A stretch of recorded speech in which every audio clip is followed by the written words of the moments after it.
दुनिया में बिना किसी कमाते पुरुष के जीवन बिताना कितना मुश्किल होता है और खास करके किसी गृहिणी के लिए। ये बात कुछ महीनों पहले ही विधवा हुई कमला से बेहतर कौन जान सकता था। कार एक्सीडेंट में पति की मृत्यु के बाद कमला पर तो जैसे दुखों का पहाड़ टूट पड़ा था।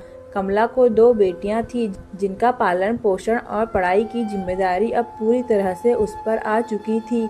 उसके पति की थोड़ी बहुत सेविंग थी जो कुछ ही महीनों में अब शून्य होने को आई थी।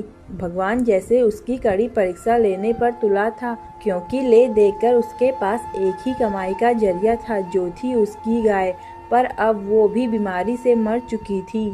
कमला को दिन रात बस यही चिंता सताने लगी कि अब आगे का गुजारा कैसे होगा, कैसे मैं अपने दोनों बच्चियों को खाना खिला पाऊंगी और कैसे उनको कपड़े लत्ते दिला पाऊंगी या स्कूल भेज पाऊंगी। दिन रात की चिंता में कमला का चेहरा मुरझा रहा था, जो साफ साफ देखा जा सकता था। कमला के कई सारे पड़ोसी थे, मगर वह सिर्फ नाम के थे। किसी ने भी अपना पड़ोसी धर्म नहीं निभाया था। इनमें से एक पड़ोसी टीचर थे जो कमला की परिस्थिति से भली भांति वाकिफ थे। एक दिन इस टीचर ने कमला को अपने पास बुलाया और समझाया, देखो कमला, कुछ दिनों के लिए अगर मैं तुम्हारी मदद कर भी दूं तब भी इससे तुम्हारा कोई भला न हो पाएगा। अगर तुम्हें अपनी परिस्थिति बदलनी है तो तुम्हें खुद ही इसमें बदलाव लाना पड़ेगा। कमला ने बड़ी निराशा भरी आवाज में पूछा, भला मैं कर ही क्या सकती हूँ, मेरे पास तो कोई नौकरी भी नहीं है। टीचर ने कहा, नहीं नहीं कमला, मैं तुम्हें नौकरी करने के लिए नहीं कह रहा हूँ। मैं जानता हूँ कि तुम कढ़ाई बुनाई का काम अच्छा करती हो, बस इस काम में अपना मन लगा दो। जितना ज्यादा कर पाओगी उतना यह काम करो। इसके अलावा तुम बाकी फालतू के खर्चे जैसे कि चाय का खर्चा कम कर दो।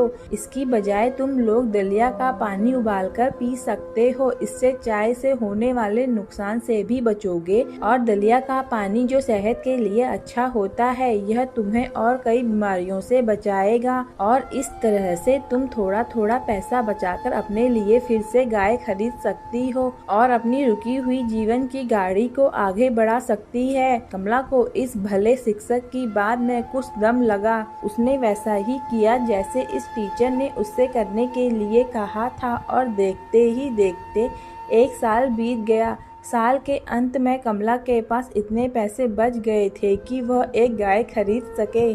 दोस्तों, जिंदगी में सुख दुख उतार चढ़ाव आना बहुत ही सहज बात है। सुख आने पर हमें होश में रहना चाहिए और दुख आने पर हमें अपने आप को संभालते हुए उससे निकलने का रास्ता ढूंढना चाहिए। बस इसी तरह जीवन आगे बढ़ता है। दोस्तों, अगर आपको मेरी कहानी पसंद आए तो प्लीज लाइक एंड सब्सक्राइब करें।